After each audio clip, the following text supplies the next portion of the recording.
Really trying to stay in the Christmas spirit here, you guys. Christmas a couple days away. Saw a lot of the Seahawk elf hats and Santa hats at the stadium today. I've got my hot chocolate here, whipped cream and everything. Butch has been trying to get it. As far as Christmas gifts go, if I had told you that the Seahawks, with about 3 minutes left in this game against the Minnesota Vikings at home with their playoff lives on the line, playing one of the toughest teams in the NFC, that they would have a chance at a game-tying field goal, or that with 55 seconds left, they would have the ball in their hands, down 3 with a chance to go down and tie it or win it against the Vikings, would you have taken that? I think you probably would have. But the Seahawks undone today by yet another slow start. I'll tell you what's happening in the background when we come back from the intro. Yet another slow start. Some extremely untimely penalties, extremely costly penalties. I'm going to give Jeff Simmons a shout out on the show today because it was in my handwritten notes, but he also capsulized it, something like that, on Twitter. 3 plays were the difference in this football game. Although many of you afterwards on social media still want to blame all this on Geno Smith. I'll tell you why that's dumb. And we'll try to stay positive on this one and get into all the ins and outs of the Seahawks 27-24 loss to the Minnesota Vikings at home. This is Seahawks Forever. I'm Dan. This is the live rapid reaction show. Let's get into it. Welcome to the Seahawks Forever podcast. In-depth analysis on everything Seahawks. And now, here's your host, Dan Viens. Seahawks Forever, powered by BetUS. Head on over to BetUS. Sign up for your new account today so you can get in on the rest of their season, all their live bets, all their prop bets. Get the Seahawks money line early with your new account. If you sign up today, they'll give you a 150% sign-up bonus on your first deposit, 125% on your second and third deposits using the promo code YouTube150. All right, you guys, 27-24, the Seahawks lose to the Vikings today. Had a chance at the end. Jason Myers coming up just short on a 60-yard field goal attempt, set up right on the 50. Yeah, that math works. Came up about 2 yards short, just inside the right goalpost. Yeah, some of you have actually, one person tweeted after the game, if John Schneider would just pay interior offensive linemen instead of paying a bunch of money to a shitty kicker, they would have won this game. Some of the reactions after this game have just blown me away. Can't wait to get to your comments and your takes in just a moment. First, I'll give you just kind of my overview of this one. And I said early in this game, I tweeted it early, that,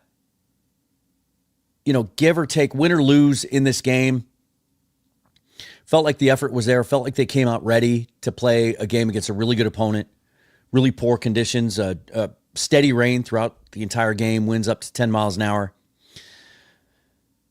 The Rams earlier in the day winning in New York, as the Seahawks did a few weeks ago against the Jets team that just doesn't seem to give a shit anymore. I watched the last quarter of that game, and I don't think they ran the football once. Just Aaron Rodgers, just going with a 41-year-old quarterback on a bad leg, just standing in empty set every time trying to throw the football down the field. It was as if they'd already checked out. So the Rams, even though they had to score in the fourth quarter to win that game, they get a win, and they now control the NFC West. Seahawks now have to win in Chicago next week. Let's take a look at these standings as they sit today, with the 49ers about to get started against the Miami Dolphins on Sunday Night Football tonight, but their playoff chances are hanging by a thread. In fact, if someone could tell me in the comments, I haven't seen this yet today, with the results of today's game, are the 49ers eliminated now mathematically? I would think that they would be. They have to be. Yeah, so the 49ers are out. Cardinals are out. Still comes down to the Rams and Seahawks. The Rams play the Cardinals next week. And I tweeted this earlier today. I thought this was interesting. They went to a game break showing the highlight of the Carolina Panthers winning in overtime over the Cardinals. And the Fox announcer said, well, this will make Seahawk fans happy to see the Cardinals lose. And I tweeted, man, no. No, we needed them to win. To which some of the response was, well, but this eliminated them mathematically from the playoffs. But my argument then would be, are they going to be as motivated next week going into a Rams game where we could really use a Cardinals win, or are they going to be checked out on the season? Maybe they'll have the right mindset going in that one and try to play spoiler. But now there are scenarios in which the Rams can clinch next week, even if the Seahawks win, I believe. We'll look at all that as we get into the next couple of days. We'll get on the playoff machine and figure all of that out. But the Seahawks are going to need some help now for them to be able to get to Week 18 in LA with a chance to still win the division. Think about this for a second as we go through sort of some of the mechanics of the game and some of the factors that led to this loss. And I want to put this out there, and then we'll talk about it at the end. In your opinion, what you think of the Seahawks team and where they are, their new, the first year under Mike McDonald and with this roster, does making the playoffs this year even matter? Would sneaking into the playoffs, winning the division, in the last week, the way this team is built, would it even matter to you? As far as I'm talking about in terms of your perception of what has been accomplished this year, the work that lies ahead, and how close this team might be to being a true contender. Simmer on that one, and we'll get back to that one at the end. Couple of things right off the top. And here, let me go. We'll kind of start with the overview, and then we'll get more into the micro of why the Seahawks lost this football game. Jeff Simmons, been on the show before, big part of the Hawk Blogger team over there. Always appreciate his balance that he has between the analytical side of his brain and the fan side of it. 3 plays. This game swung on 3 plays. 2 of them penalty related, which is brutal. Trey Brown offsides. What was that, second quarter? Seahawks had the Vikings in a 3rd and long. They get a stop.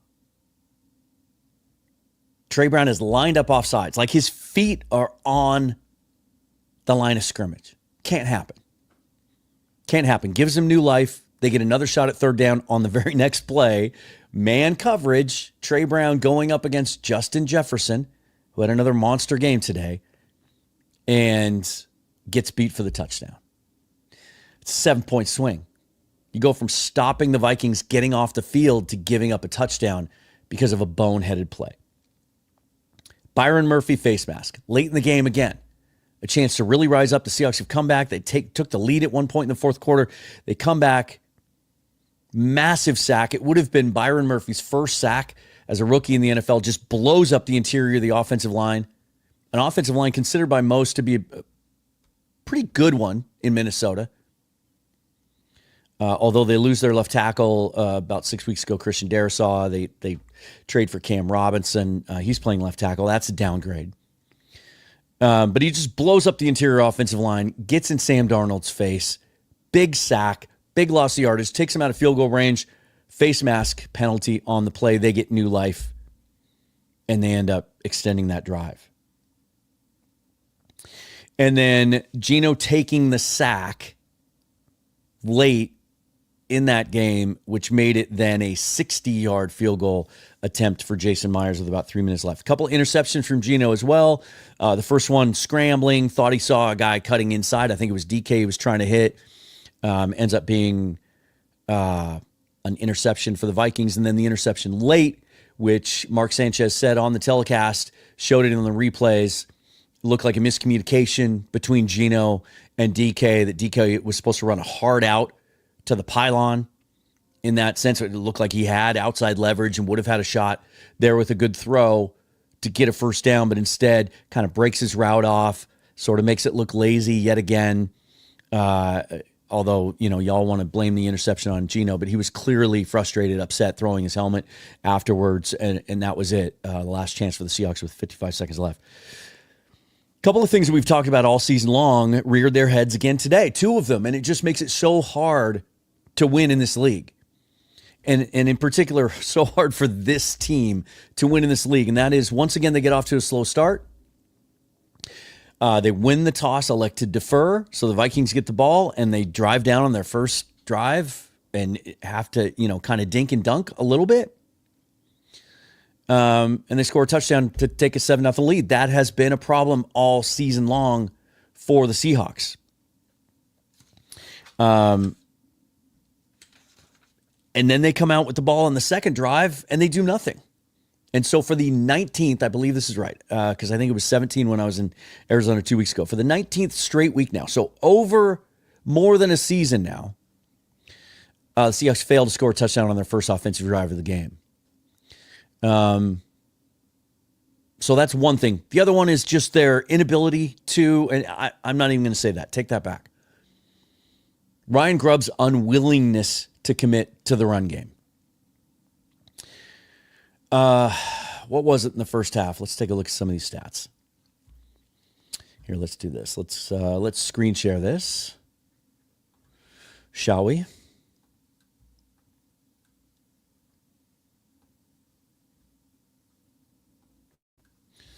All right.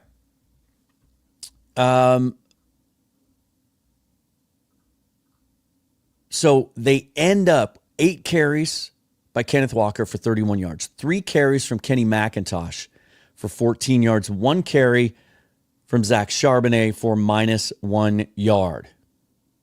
12 designed runs for the Seahawks in this game. And I believe 2/3 of those came in the second half. The last scoring drive they had, I actually have in my notes that it was fairly balanced. They actually ran the football. There was one sequence in particular where they handed it to Kenny McIntosh on first down. He just ran straight ahead, north-south. Picked a crease, got 9 yards. Then handed it to him again on the next play, and he got 4 for a first down.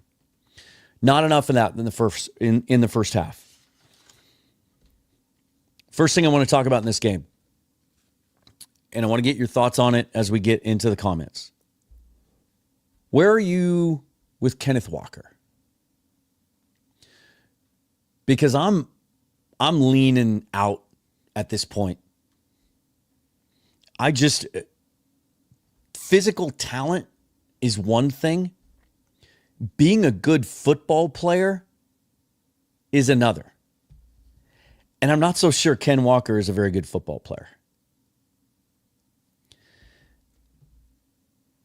Yet again, there were instances in the first half, even with limited touches, where instead of sticking his head in there, running north and south, trusting his offensive line and allowing them to get a push, he bounces everything outside.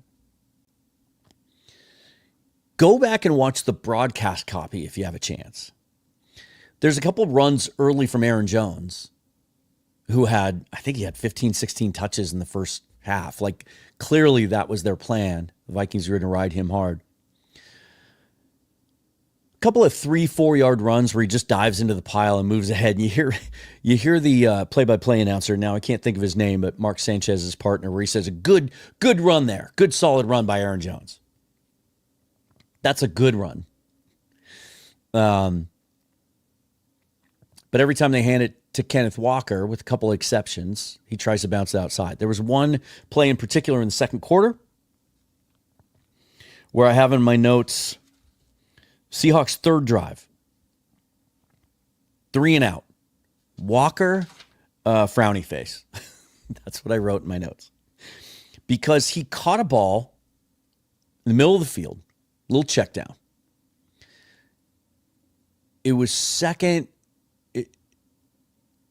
or maybe it was first down. Maybe it was 1st and 10. Or was second long. I think it was second long. And he catches the ball with his momentum taking him to the middle of the field. And there's a defender coming up on him. He's about 2 yards away, and it looks like Walker should just continue running to the middle of the field and try to use his speed to outrun the guy. And even if he makes a really good tackle from the side, at worst, you're 3rd and 1, 3rd and inches. You probably get the first down. Instead, he tries to bounce it back outside into the momentum of the defender. And so now it's 3rd and 5, and they come up short on the next play. He got hurt in this one, late 3rd quarter, early 4th quarter. And that's what Kenny McIntosh got a couple of carries. And I just think he's more suited to where this team is right now. And I don't know why Zach Charbonnet didn't get more touches. I mean, he caught a few balls. I think as this team evaluates itself at the end of the season, they need to ask themselves really, really hard, is Kenneth Walker the best fit for what we want to do? Is he the best style of running back?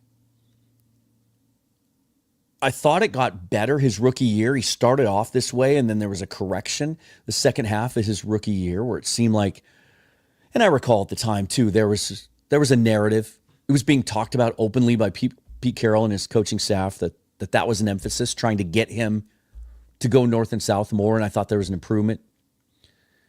There's that. There's the fact he can't stay healthy, got hurt again today. I don't know if this is a guy that I want to invest a second contract in. I don't know if it's a guy I want to base my offense around next season. I just don't like that style. I just don't. I think to win today in the NFL, to win on a day like today when it's raining, you're playing a tough physical team that brings a lot of pressure, and that Brian Flores defense, and they're very physical. You got to match that. And I don't think Ken Walker's the guy to do that.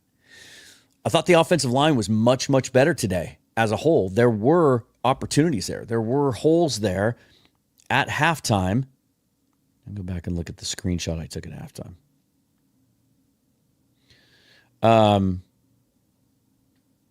At halftime, the Seahawks only had 15 rushing attempts.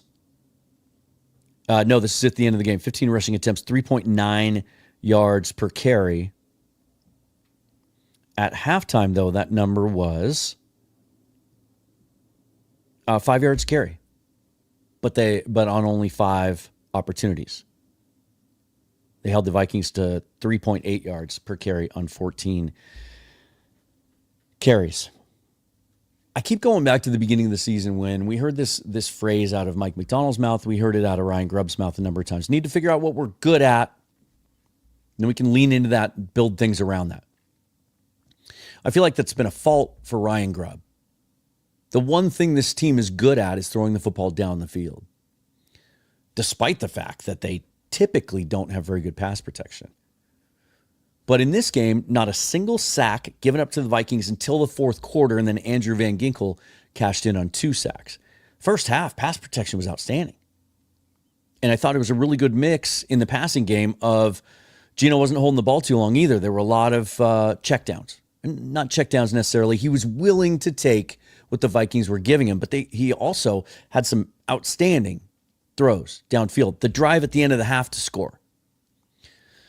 Dagger to DK in coverage, tight window over the middle. Same thing to JSN. Those are throws that not only are there not many guys in the league that are capable of making physically, but they just don't see the throw. They just don't, their vision doesn't allow them to see it because they know they can't make it. Those seam routes over the first layer in front of the backside. Tough physical catches from DK and JSN. That's the one thing the Seahawks have going for them. And I feel like Ryan Grubb's mindset is, okay, we're having some success doing that today. That's what I like to do. We're just going to do that.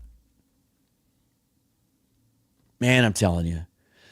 I said it in my show earlier this week, and if you haven't watched it, I encourage you to do it. I've got a lot of positive feedback on it. I tried to consider every single factor that goes into presence of or lack of home field advantage at Lumen Field. And one of them was getting off to good starts. They're constantly behind. And when you do that, it doesn't matter what the ratio of fans is in the stadium. 70-30, 80-20, 60-40. You shut the opponents up. Opposing fans are going to be less likely to get loud and crazy unless their team's doing well. Otherwise, you got to deal with everything around you. They got off to that good start, but I felt like watching on TV. This first game this year I didn't go to. It sounded like a Seahawk crowd, a really good Seahawk crowd. Once they came back down, scored again, tied at 7. With Geno marching him down the field, great throw to DK against Stephon Gilmore. Crowd got back into it. They were huge, I thought, in the second half. Some of those defensive stands. Thought the energy from the defense was good. It's just those mistakes. Those mistakes. And while you can blame it all on Geno if you want to, because you're just trying to confirm your priors, you don't like Geno, you're looking for evidence, you can't ignore the 40 other dropbacks and all the work he did today. Because if Geno Smith isn't playing at a high level and making some of the throws he's making today, the Seahawks don't have a chance in this game. They're not in it. And I'll say this before we get into some of your comments and questions. Had a guy come at me. It's one of the reasons that I was a little delayed going live, because I made the mistake of jumping into notifications on Twitter. And his point was, it was all on Geno. He should never make those bad throws. The good throws don't matter. He's a mid quarterback. Hear this a lot, right? To which I will say this. A, he's paid as a mid quarterback, so you're getting a good value. And B, if mid literally, let's take you literally, because I think words matter. And it's not just because I'm a journalism major, communications major, but words matter. If you say mid, then you mean 32 teams in the NFL, so you're talking 15th, 16th, 17th best quarterback. Cool. Let's take that for a moment. He's mid. If I admit that to you, yeah, I think you're right. I think he is somewhere between the 10th and, on any given day, the 16th and 17th best quarterback in the league. This is a debate. This is an argument I had for years with my father over Matt Hasselbeck. Get me one of those other quarterbacks. Get me one of the top 12. Go get him. And I will grant you the win in the debate, and I will get on board. Let's go Seahawks. Get me one of those guys. How are you going to do it? I'm waiting. You can't. So then the response is typically, well, just draft a guy. I'm done with Geno. Draft a guy. Cool. There's 2 quarterbacks in this draft. 2. And I'm not even sold on either one of them. And Cam Ward was a Coug. And I'm still not sold on him. You want to live with bad interceptions? You don't like a guy that makes 15 great throws and then a bad one? You're not going to like Cam Ward. Oh, and you're also going to have to live with a couple of years worth of rookie development out of him as well. Shadur Sanders? He's got some traits. He's accurate. Not a very good athlete. He's not very mobile. He's not a sure thing in my book. Oh, by the way, also you're going to have to draft in the top 5 to get either one of those guys, because that's how desperate teams are to get a young quarterback. There's nobody else, man. And if you've watched my show for any length of time, you know how much I like quarterbacks, how much I study them, how much I want badly to find that guy. Everyone does. But he ain't in this draft. He's not. Geno Smith is a very, very good quarterback. He has made some mistakes this year, especially in the red zone. They've come at key times. But he also has to go out there every single week and be the guy. And it's got to all be on his shoulders. Otherwise, we don't have a shot. We don't do anything well enough to give us that opportunity. Yeah, the defense has been really good in the second half, and it's something to build around. It's something really promising as we head into next year. But they're not taking the ball away. When they do, we see the results, but they haven't the last 2 weeks, and it's cost them. They did everything they could to win this game today and almost did. But a couple of bad penalties and those turnovers cost them. And even the first one, the defense rose up, stopped them, held them to a field goal. Seahawks went down, scored a touchdown on the next drive. And then late in the game, 55 seconds left, no touchdowns. You're probably not going to win that game anyway. He's trying to make a play. Not on the same page as the receiver.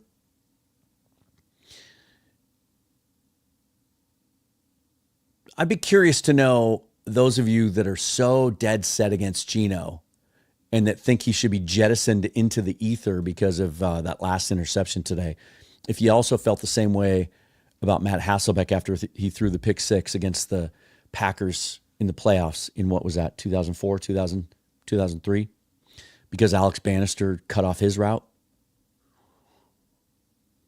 Man, we've gotten spoiled. If you're not perfect, you suck.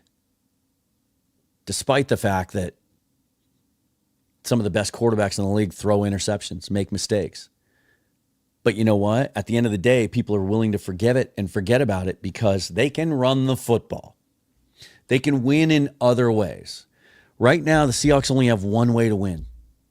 And that's if Geno's lights out and we don't make any mistakes. It's pretty much it. What they did today, 31 out of 43, 314 yards, 3 touchdowns, a rating of 96.5 against that defense, a defense that makes its living pressuring and confusing quarterbacks, makes good quarterbacks look bad. 8 carries for Kenneth Walker, 3 for Kenny McIntosh, 1 carry for Zach Charbonnet, who 2 weeks ago was the best offensive player in the league in that performance against the Cardinals. Bright spots, 8 more catches for JSN, 8 catches, 95 yards. So on the season now, 85 catches, 994 yards, 5 touchdowns, an 11.7 average. An outstanding season for him. All right, before I jump into the comments, I can see there's 177 of them, so I'm a little nervous. 178. Let me just say one more thing, because I'm hearing a lot of this today as well.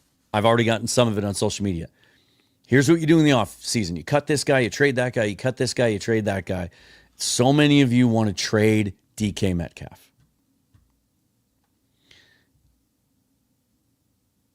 DK, you look at his box score, it's 3 catches, 57 yards, touchdown, 7 targets. 2 of those catches were massive, huge moments in this game. The catch over the middle, a catch that not a lot of guys in this league can make on the last drive of the first half. They go down and score, give themselves a chance. And then obviously the touchdown catch. I may have to do an entire episode based around this, but a couple of weeks ago, Dan Orlovsky posted some stuff on ESPN that was really cool with a lot of eye in the sky angle about how the Seahawks are using DK Metcalf and how that's impacting JSN. JSN wouldn't be doing what he's doing if teams weren't paying so much attention to DK. Guess who they're doubling? DK, not JSN. So you want to trade him, move on from him. Lockett's going to retire. You're going to have JSN, who's built more like a slot receiver. And then what? And then what? Seriously, what's your answer? It's easy to make snap reactions and get pissed and want to make changes. But what's your answer? What is it?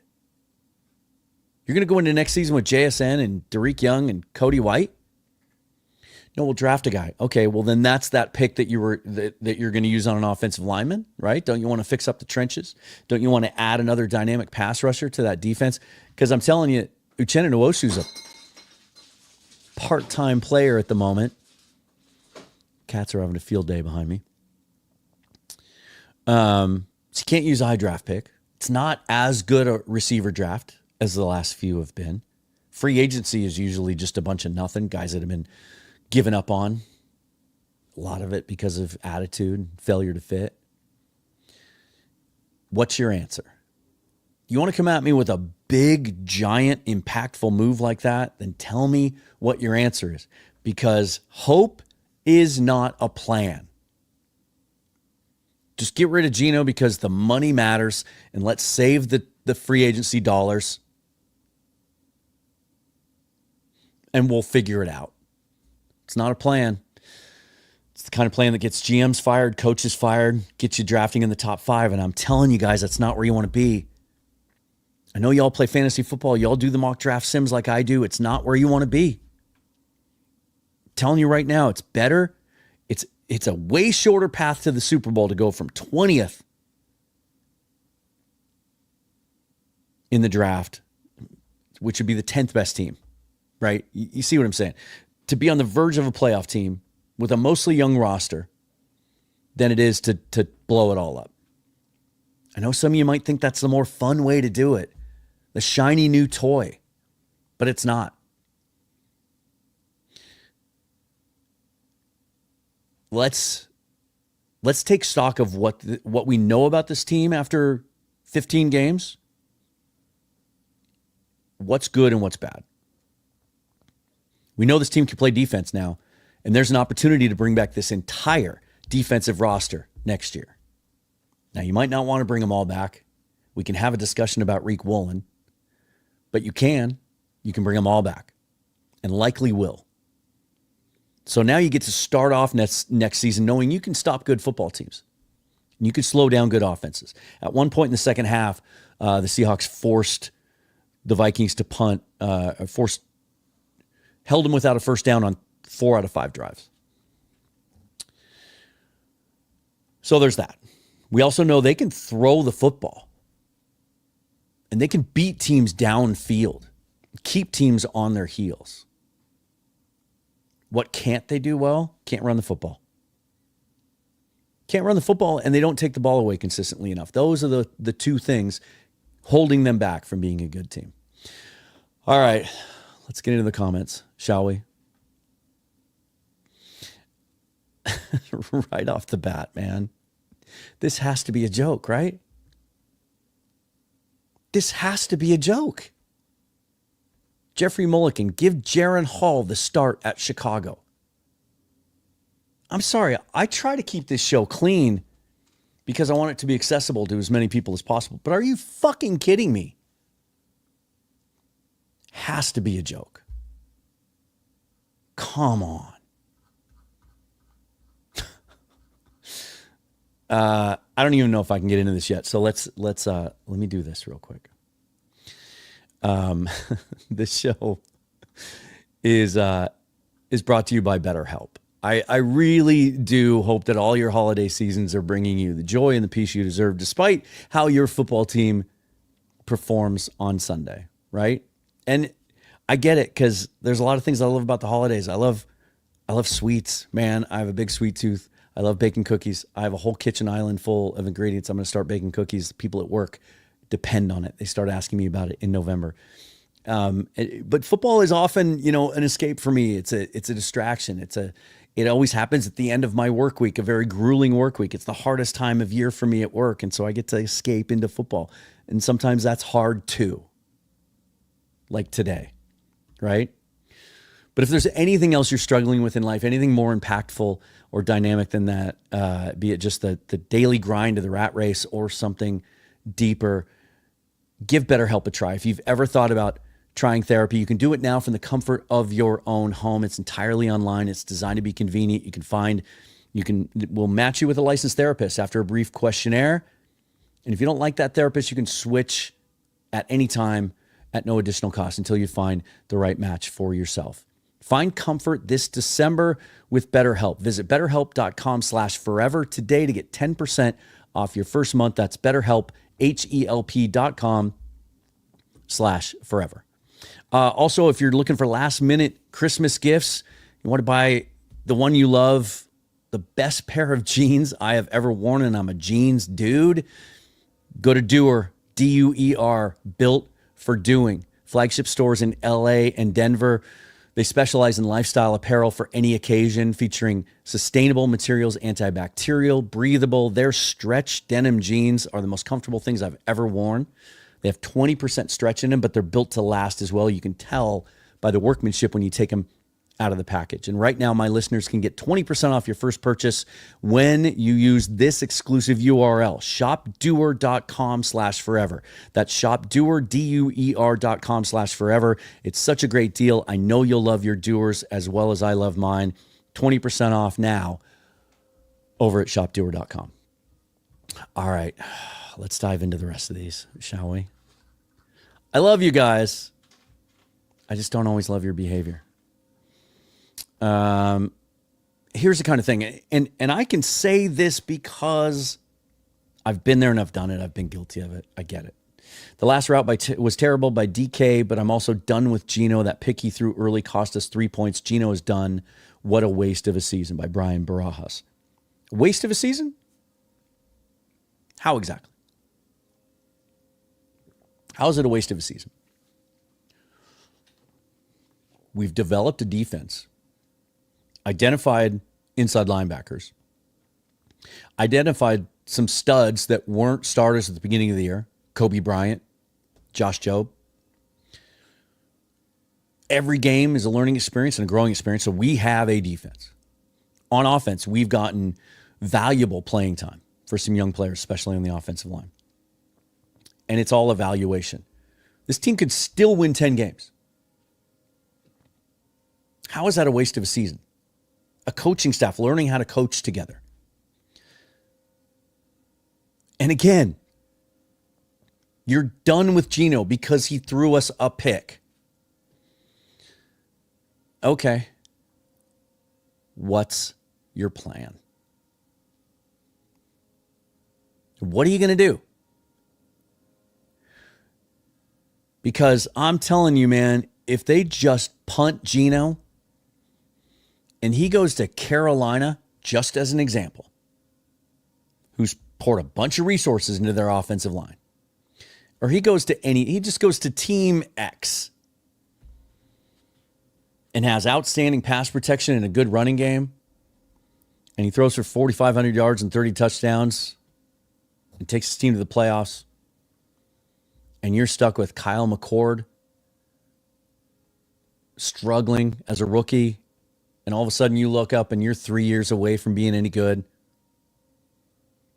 I just don't understand that mindset. I really don't. I've been frustrated with Geno too. You've seen me do it.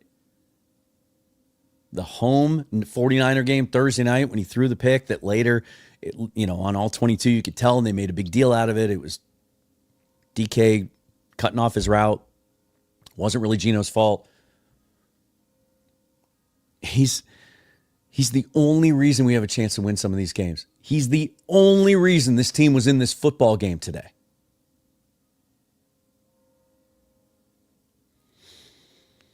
Now this, Corey Coleman, the game plan was awful again today. The best looking drive today was when they built the run and they opened the pass up. Yeah, or I agree with that. Or when they went tempo.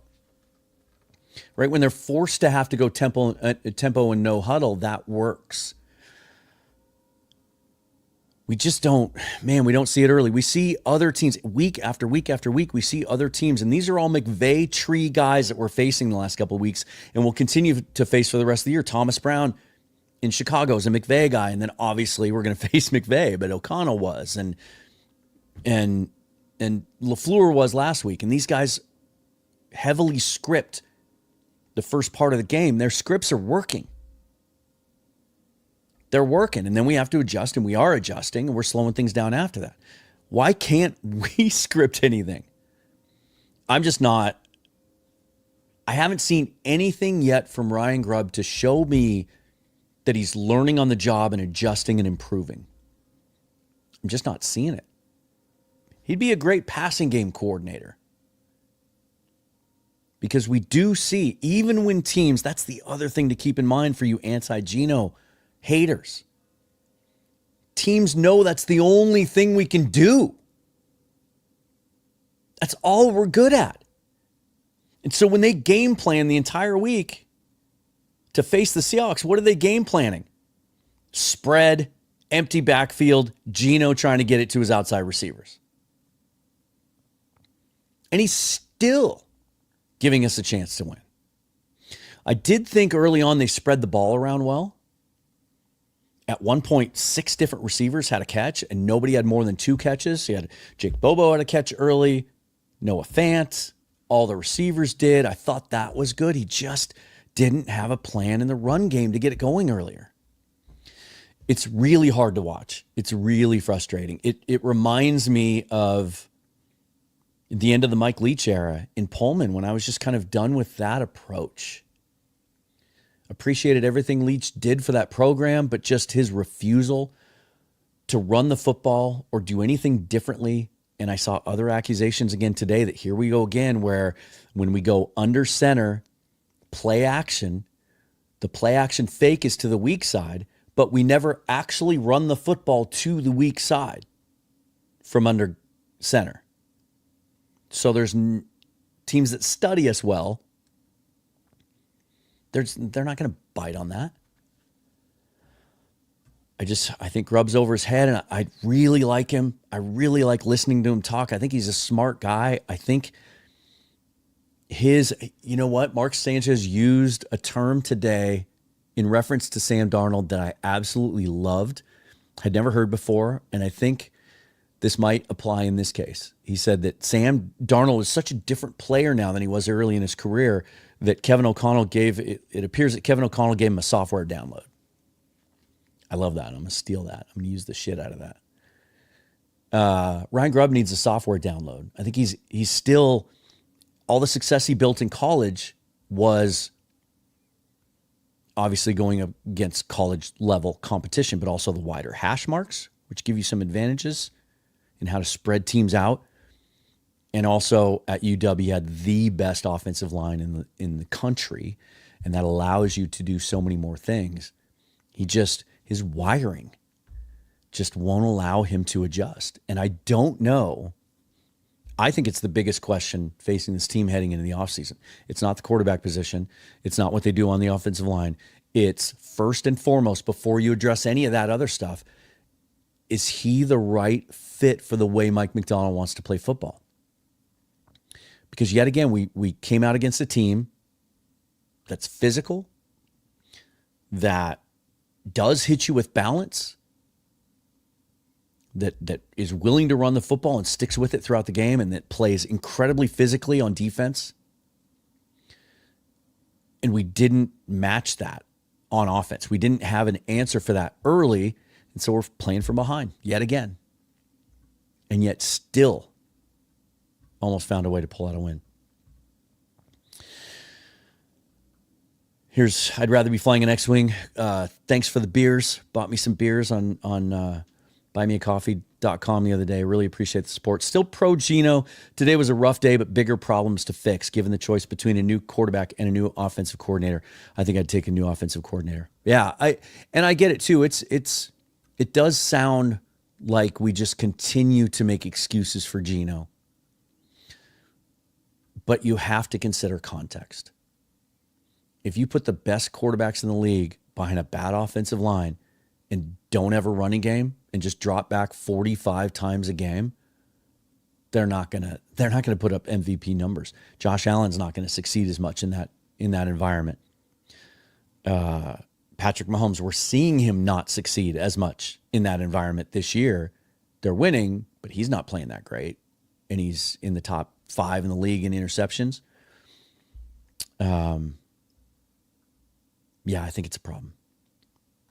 Hayden Lyon says, I think we need to accept we're just an average team, unfortunately, but it's the hope they give us.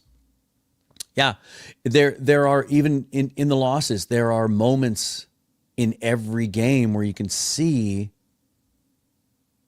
hey, this team could be pretty good. They're not that far away. That's the frustrating part. It is, man, I know I'm being a little feisty tonight, but it's the most frustrating place to be is in the middle. On the verge of playoff contention, but not good enough to think that you can go on the road in the playoffs and beat good teams in poor conditions. And that's why Pete Carroll got fired, is because we couldn't do that. We didn't look like that type of team at the end of the year, and we were living in that middle ground. Next year is shaping up to be massive. Massive. Because if they don't take that step forward and you have another year like this where they're a borderline playoff team, they can't impose their will against good defenses, they can't go out and take control of games early, and they don't look like a team that's on the verge of being a playoff or a Super Bowl contender, then I think the GM loses his job and the head coach is on the hot seat. It's going to be a really, really crucial offseason. Shout out to Paulie Biz. First time on this chat. Welcome. Appreciate it. I had high hopes for the OC. I don't know if he's the answer. Yeah, I think that's where most people are at. Even Husky fans. I know a lot of Husky fans, and they were so excited about getting Grubb in, which got me excited. Everything else. I know a lot of Husky loyalists who were out on Grubb. Sean Lee, so deep into the season, still committing bad penalties. Don't know the play calls, routes to run, who's helping over the top. Cheese. Yeah, and that's you got to hold the coaching staff accountable for that. Some of the offensive penalty stuff, though, like one of them was on Tyler. Like he should know better. One was on Lucas. He's a third-year vet. The face mask on Murphy, that's just, you don't know that that's coming. You know, it was very, very similar to the face mask on Leonard Williams a couple of weeks ago that cost him a drive on a third down stop at about the exact same spot on the field a few weeks ago. Which game was that? And it's inadvertent. It wasn't intentional. He's just trying to get in there and get his arms in there and make a play and get the guy down to the ground. Those things you can't really blame players for that, but man. And then on the other side of it too, I thought there were some really, really ticky-tack calls. There was a double holding call that prevented a big stop at one point, and one of the guys they called a hold on was Jenkins, and he like tugged the receiver's jersey like this. And that was about it. And they called that a hold. And yet there was another play, big gain late in the game by Darnold on a third down where Derek Hall kind of got hooked, and he even put his arms up, did the whole thing in front of the official. Didn't get a call. Thought there were some really ticky-tack things there. And then there was a defensive pass interference I thought that was pretty obvious. It could have been called on JSN early in the game, where Mark Sanchez even said, like, JSN just has to work his arm free there to make the catch. Or maybe it shouldn't be allowed to be hooked by the defender, right? Carly Perkins says, done with Grubb. Be happy if the team moves on.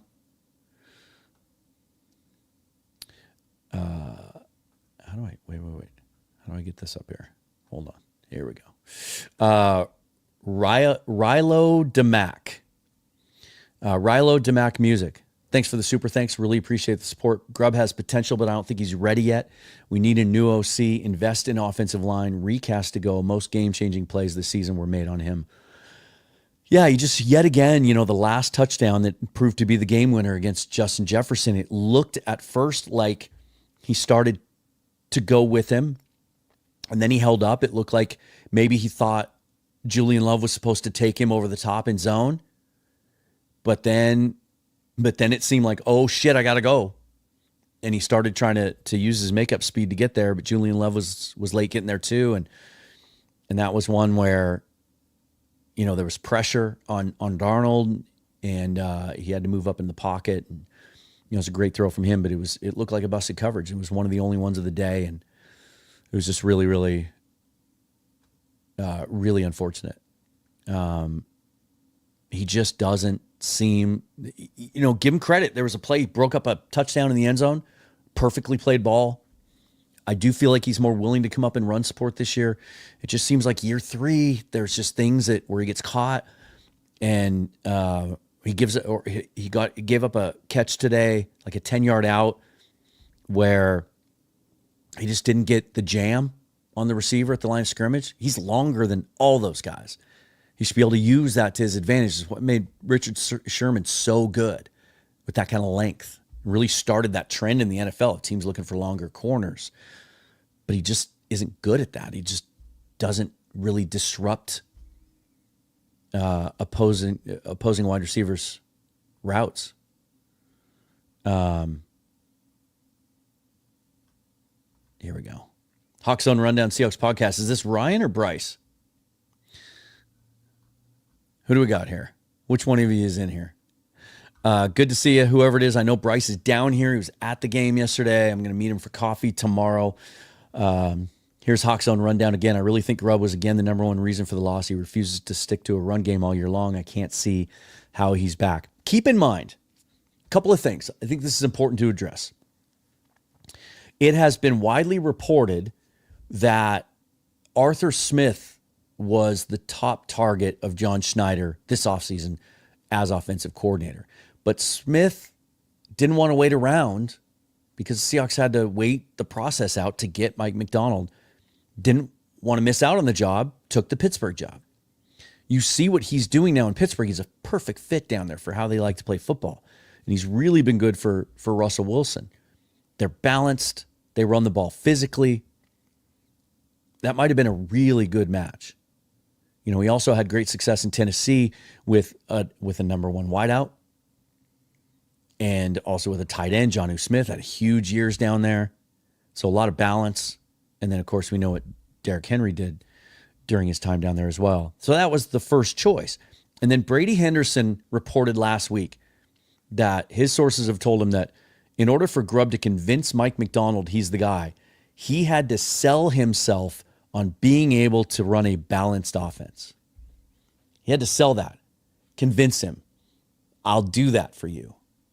Look at the USC game last year where Dylan Johnson ran 34 times for 300 yards and 3 touchdowns, right? I can do it. Well, now we're 15 games into this thing and the running backs are getting 8 touches. It's not, we're hearing it again, and I'm sure McDonald's already at his post-game press conference. Maybe some of you could tell me in the comments if you caught any of it yet. We're going to hear the same thing. Gotta run it more. Gotta run it more. Gotta run it more. We heard it this week leading up to the game. We've heard that from Pete Carroll in the past too. And it led to him firing offensive coordinators because they couldn't get it done in the run game. At the end of the day, I think the question becomes not, can he scheme a run game, but is he wired in such a way to stick with it and execute it in a way that helps us to be effective as an offense every week so teams don't have to key on the one thing that we do well and they know they can come after us in the passing game. I just don't think he's wired the right way. Who's out there? Who are the answers? I don't know. Ask me again in 3 weeks. I thought Corbin Smith had a really interesting take this week, though. I don't know if y'all saw it. Some of you might cringe when you hear this name, but he said, how about bringing Brian Schottenheimer back? Why'd Pete hire Schottenheimer? Because he's the guy that runs the football, right? He's offensive coordinator in Dallas by name only. He doesn't call plays, which means the Seahawks could easily poach him. That seemed like a weird move to you? Go back to the 3 years Brian Schottenheimer ran the offense in Seattle and look where they ranked in points and yards those 3 years. Do yourself a favor. Go check it out. And then ask yourself if maybe that wouldn't be a solid idea. I mean, there's obviously other guys that are going to become available because they're fired or whatever. I think Chip Kelly's another one that would be interesting to me. We know the Seahawks looked into him hard last year, and then he chose to take the job at Ohio State. Is he still an NFL guy? Would he prefer to coach in the NFL? I don't know. Josh Edwards, good to see you, Josh, from the 12 Talk podcast. It's like Mike says, we want to run the ball. Grubb agrees, and on game day just flips him the bird on that idea. He flips him the Earl Thomas on that.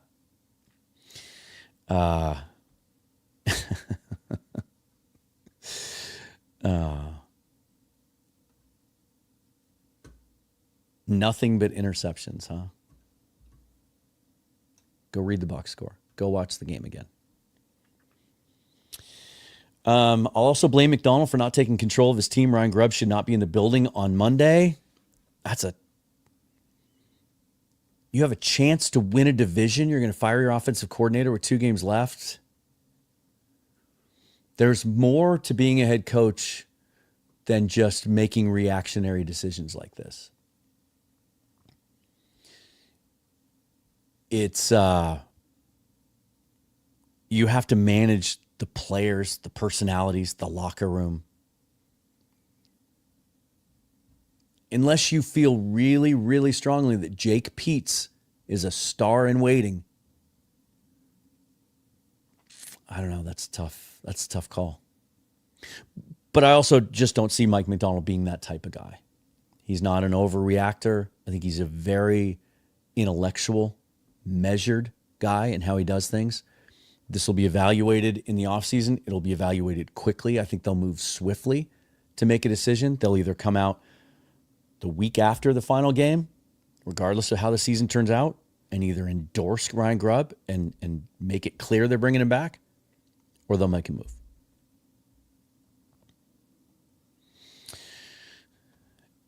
Okay, so it's Ryan, Hawks Zone Rundown. I know I sound like a broken record sometimes, but you guys head on over there. Hawks Zone Rundown podcast on YouTube. Give them a subscription.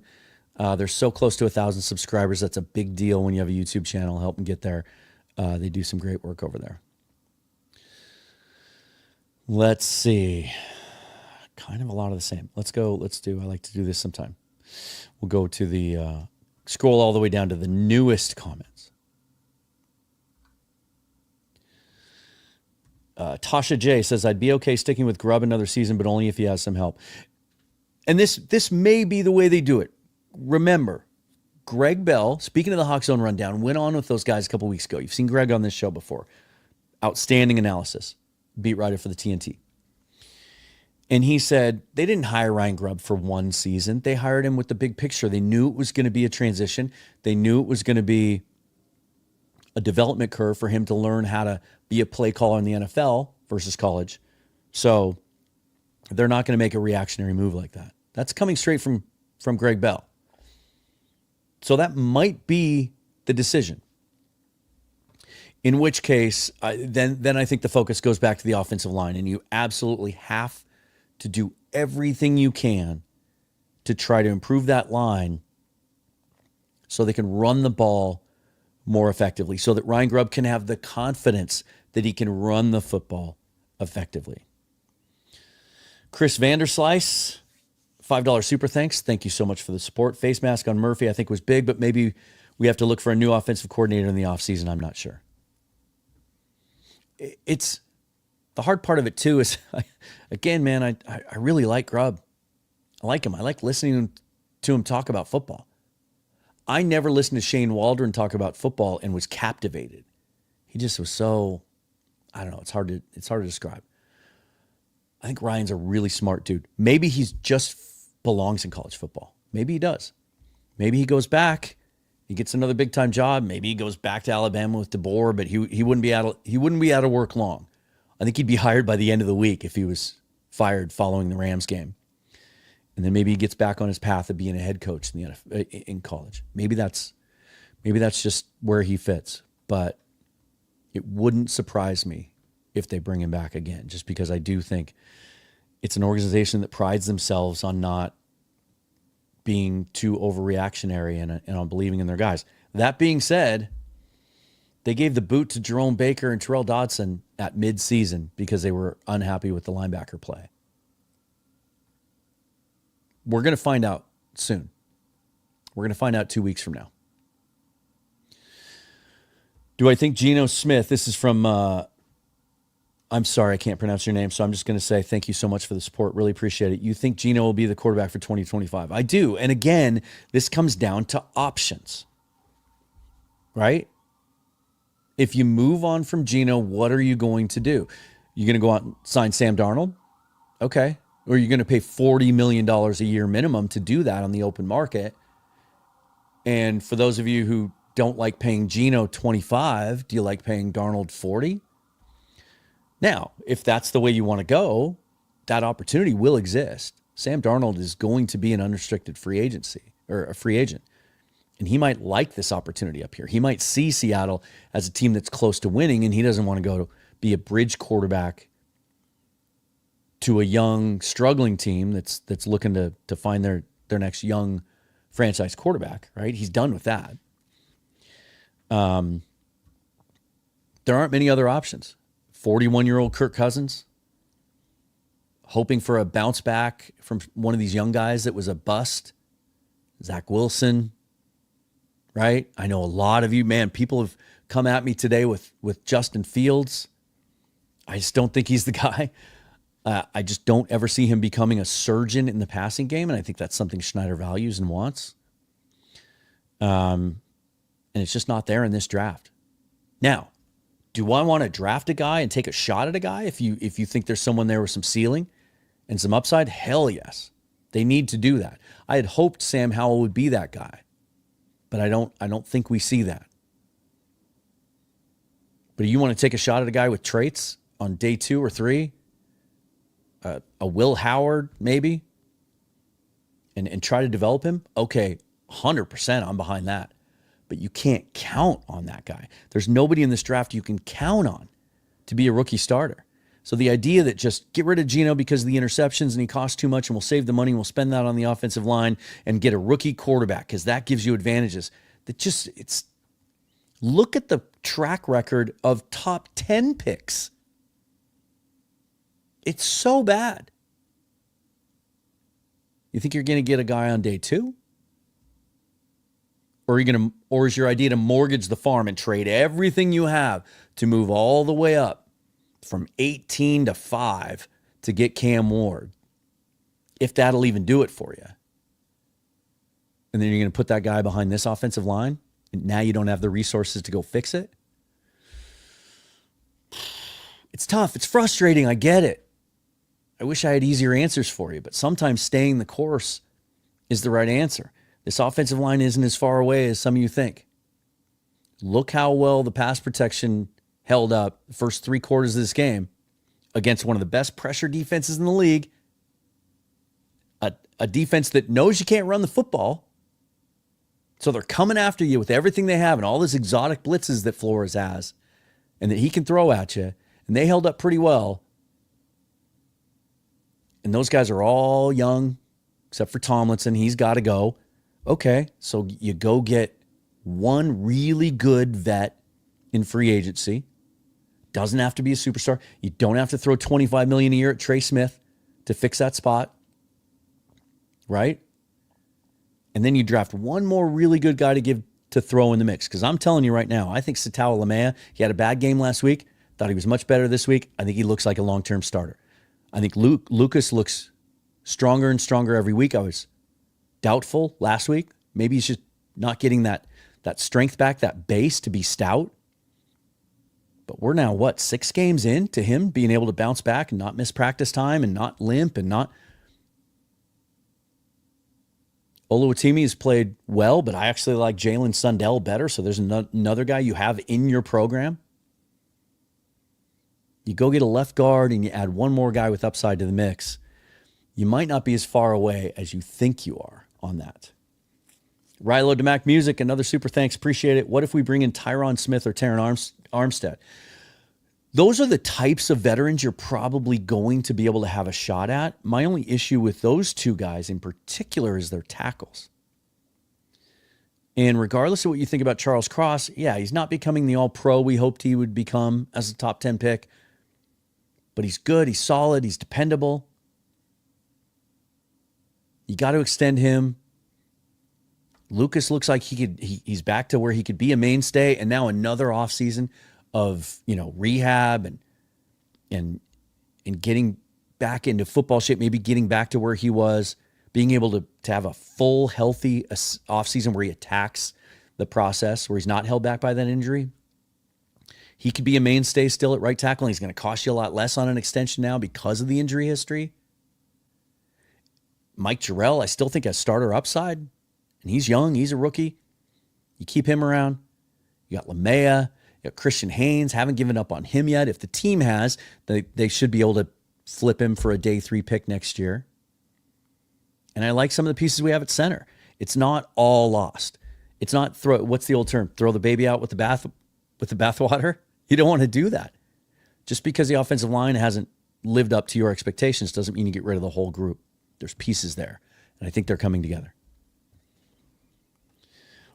The truth as I know it, Washington has a badass offensive line that protects and supports their rookie.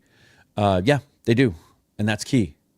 They also have an extremely elitely talented young quarterback that they were able to get by drafting second in the draft. I don't want to be in that position. And there's nobody like that in this draft. Nobody even close. I would rather Anthony Richardson develop him or get a QB in the draft.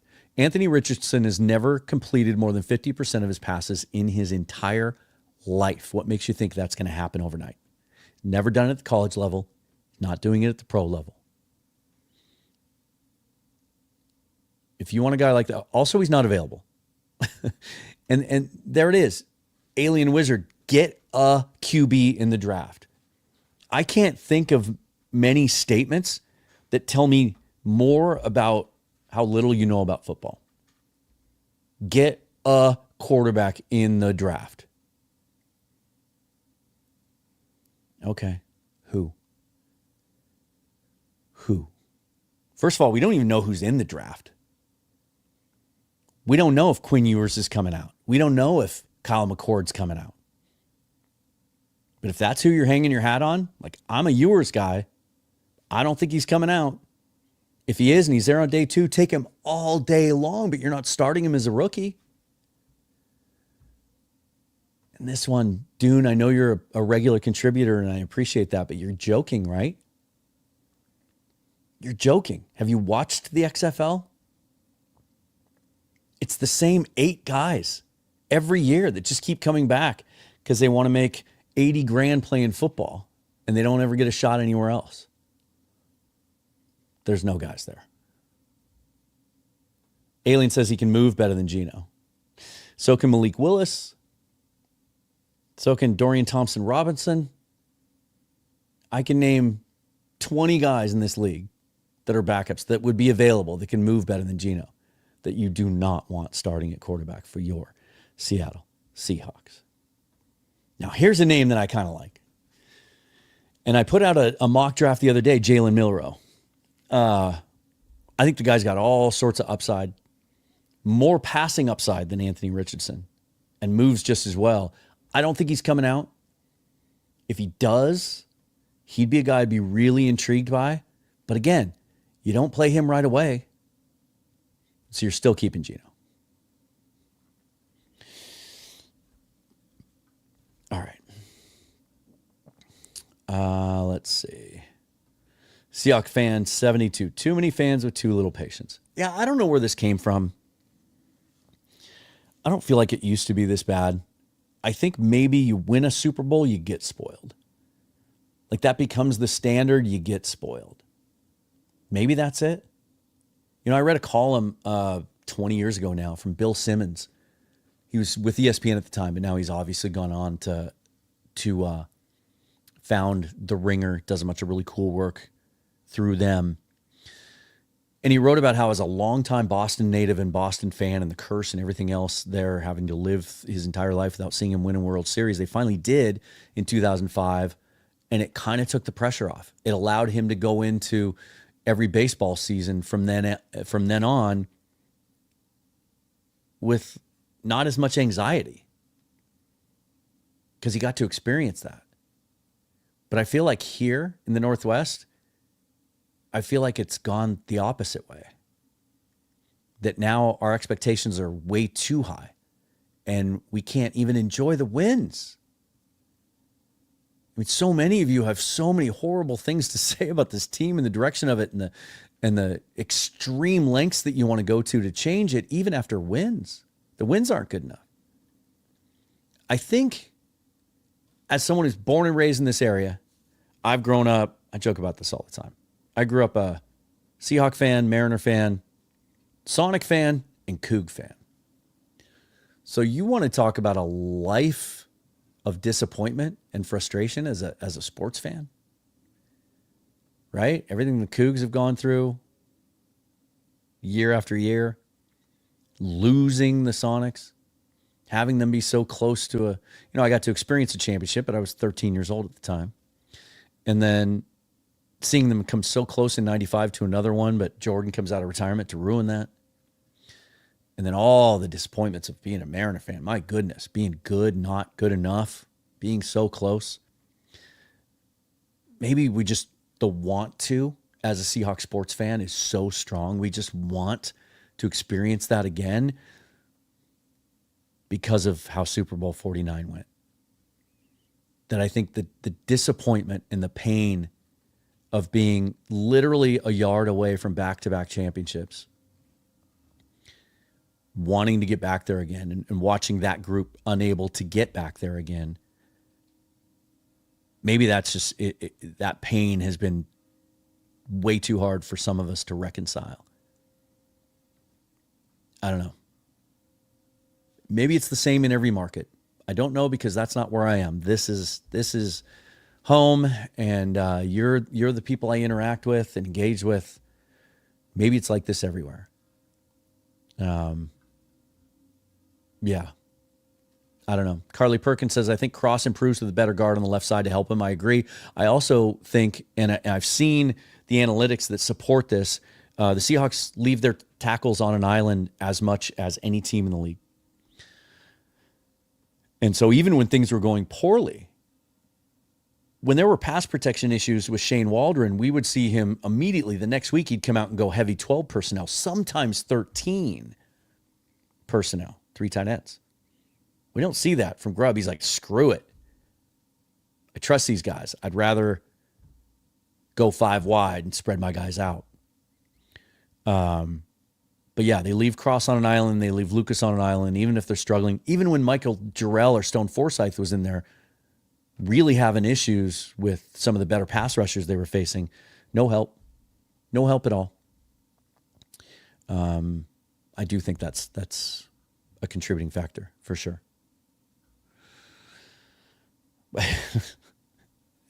I do understand and respect this sentiment. The truth is, I know it. I'd be happy with 5 new linemen. But I'm telling you, you would hate the results of that. You would absolutely hate the results of that. That would not go well. Jessica Sylvia kind of piggybacking on my comment there. I want to keep it in perspective. It's just sports, but that Super Bowl loss was destined to destroy the team like the death of a baby does a marriage. It did. And we'll see now. We'll see how this team responds. Because it ended poorly. Gino was pissed. He was throwing his helmet. He was upset with DK. Now they have to address questions about it, probably already have in the postgame. How well does this team bounce back on a short week with Christmas on Tuesday, traveling to Chicago? Let's just check the forecast for this week, shall we? To play a Bears team that has struggled. Obviously, they fired all their coaches, etc., but has a ton of talent. Having to deal with the disappointment of coming up short this week, of knowing they're on the outside looking in with an uphill battle to get to the playoffs. It's not going to be too bad. No snow in the forecast, high of 42, low of 34. Very similar to the conditions they played in last week at home against the Packers. So at least they have that going for them. But it's a short week. They're not going to have any time to practice full speed. I would imagine they would only have a walkthrough, if that. Can they come out and pull it together and play really well next week? It might not matter. Maybe it's a good thing they're playing in a short week because, let me just confirm this. The Cardinals and Rams game is it's next Monday, isn't it? So the Rams would be on a short week. Isn't that right? Let's just check this out, shall we? Yeah, they're Sunday night football next week. So a little bit of a quote unquote short week for the Rams coming out of that Cardinals game. Rams get to finish with 2 at home while the Seahawks play their 2 on the road. The Cardinals certainly capable of beating the Rams. Week 2, Cardinals 41, Rams 10. It's obviously a different Rams team now. That defense is playing much better. That young defense really flying around, getting after the quarterback. I think James Conner got hurt today, had to leave that Cardinals game. If they're without him, that could be a big factor. Obviously, a different Rams team. They were dealing with a lot of their injuries then. Nakua was out. I think Kupp might have been out that week as well. Let's see, full box score. Yeah, both those guys were out. Demarcus Robinson was their leading receiver in that game. Nope, Cooper Kupp played. He had 4 catches for 37 yards. But Nakua was out. And Kyron Williams was held to 25 yards. James Conner ran all over him, and Kyler Murray had one of his best games of the year, 266 yards, 3 touchdowns, and no interceptions. So they're certainly capable of beating the Rams. But, different teams much, much later in the year. Yeah, right here. Tasha says, Bears are no cakewalk. They played hard today. And if from those of you that at this point are kind of done with it and hoping that the Seahawks just, lose their last 2 because you want a higher draft pick, the difference isn't that significant. It's not. And it's not a great draft. I hate to break it to you. It's not a great draft. We're going to start talking a lot more about the draft here coming up, though, because it's getting to be more and more that time of season. Alien Wizards, the Rams are laughing in our face. They don't have time to do that. They have games to get ready for. There's no laughing. Teams respect each other. Players respect each other. This team has a lot of really good dudes on it. Maybe we'll finish with this. I got an opportunity. So for those of you who don't know, I work in the hospitality industry, have for 3 decades. I work at a very well-respected, high-end, high-volume steakhouse here in Seattle. And we do a lot of, we have a really good relationship with the Seahawks. We do a lot of things with them. And Friday night, the wide receivers and tight ends went out for their little holiday dinner, had it at our place. And seeing those guys interact is always cool. And I always appreciate it because it really rams home the point that the Seahawks just don't tolerate douchebags. They don't sign them. They don't trade them or trade for them. They don't acquire them. They don't draft them. And so you're always treated with respect. And these guys are a lot of fun to be around. They had a really nice time. DK accused me of having the heaviest pour that he's ever experienced. I was captaining that night. I was helping out because we're a little shorthanded. But I was pouring some of the drinks for him and asked what's up with these vodka pours, man. And I said, those are, I've never been accused of being light-handed, is what I said. Because back in my bartending days, I'm an award-winning bartender, you guys. But I gave that up years ago. I prefer to do other things. But I said, those are Seahawk pours, But they were just, you could see, and I guess I thought of this earlier too, when some of you were getting on the trade DK bandwagon. They all look to him. He's the alpha. He's the leader of that group. You see the year JSN's having, got to spend significant time with him the other night. I got to meet his parents, get to know them a little bit a couple years ago. He's a really, really good dude, but his personality type's a little bit different, right? Even on the field, even his style of play, it's just a little bit different. Those two guys feed off each other, and they're a great tandem. And again, just from a schematic standpoint, a football standpoint, like JSN needs DK, and DK needs JSN. And I don't think DK Metcalf gives a shit if he ever catches 100 balls in a year. He doesn't. He likes to play football. He wants to win. And he really likes those guys. He likes being part of that family. And he's the leader there. Keep that in mind when it gets to the offseason and you're wanting them to make moves because of your fantasy football mentality and you just want all the perfect moves, right? Saturday. The Rams play Saturday? Oh, we play them Saturday. They've scheduled that game for Saturday. So you're right. It's a short week for both teams. Well, no. So the Seahawks will have a little bit of an advantage going into that Rams game. For the first time this year, what was it, 6 times we had to face teams coming off a bye or off a Thursday night game? Well, now it's us coming off the Thursday game, going into a Saturday game. The next week, the Rams will have to come off a Sunday night game. So a little bit of an advantage. But all of that will be for naught if they don't take care of business in Chicago in a game that really, really does have the makings of a trap game. DK is a dog. And I think sometimes your contributions on the field have more to do than with your stats in the box score. Really appreciate it. Everybody that's watching. We've got 121 of you on the YouTube channel, 166 through Twitter, over 400 comments. Be sure to subscribe if you're watching on YouTube. Become a subscriber. Be part of the community. Hit that bell for notification of future episodes. If you listen on audio, just subscribe. That way you'll get the downloads whenever a new one comes out. I'll be back tomorrow with some reactions to Mike McDonald's coaches show tomorrow on 710 Seattle. Also a couple other aspects of the game that we didn't talk about tonight that I want to get into a little bit. But yeah, thanks you guys for hopping in. Try to stay positive. It is what it is. I mean, at the end of the day, this is a team in transition. Kevin O'Connell's been in Minnesota for 3 years now. Hasn't always gone smoothly there. He's had to go through some quarterback changes. He had to go through a defensive coordinator change. He's had some injuries to deal with over the last couple of years. They've made some personnel changes. 31st time now in his 3 years there that the team has won on their last drive. That's insane.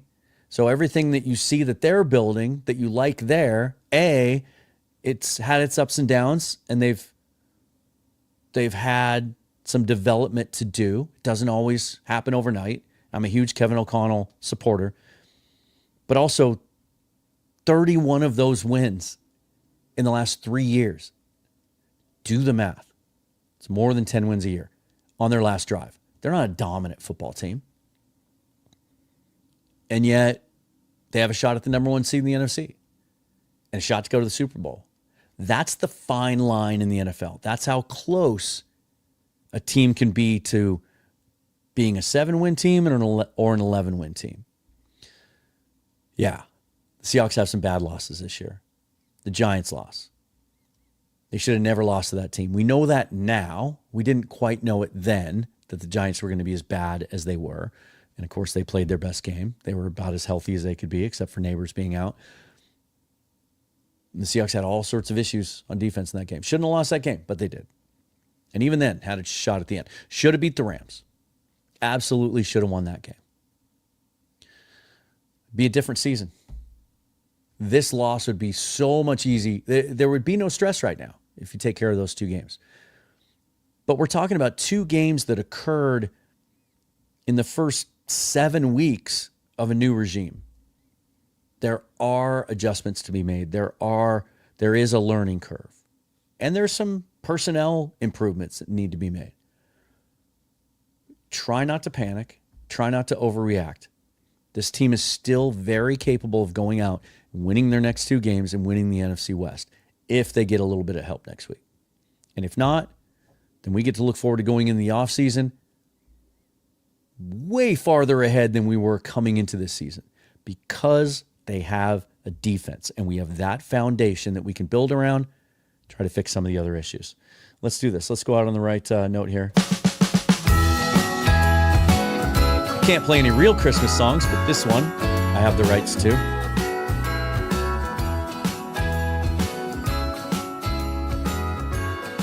Really appreciate, again, all of your support. Hey, there we go. I hope all of you have a terrific Christmas. Like I said, I'll be back tomorrow, but in case you're not able to tune in, some of you travel during the holidays. Merry Christmas, happy holidays, best to you and yours. Thanks for supporting the show. Shout out to all of the sponsors, all the subscribers. Shout out to BetUS for promoting this episode as well. Thanks, you guys. I almost don't want to leave. I want to sit here and talk for another 2 hours because this is therapy for me as well. But yeah, why do they all sound alike? It is. I bet AI could write a Christmas song pretty easily. Maybe this is an AI Christmas song. I don't know. All I know is it's one that I have the rights to. Thanks, you guys. Really appreciate it. We'll see you soon. I'm Dan. Follow me on Twitter and Blue Sky at Seahawks Forever. Best to you and all of yours, and Merry Christmas, and we'll see you next time, okay? We're chasing snowflakes as they're falling down, and follow Rudolph all across the town.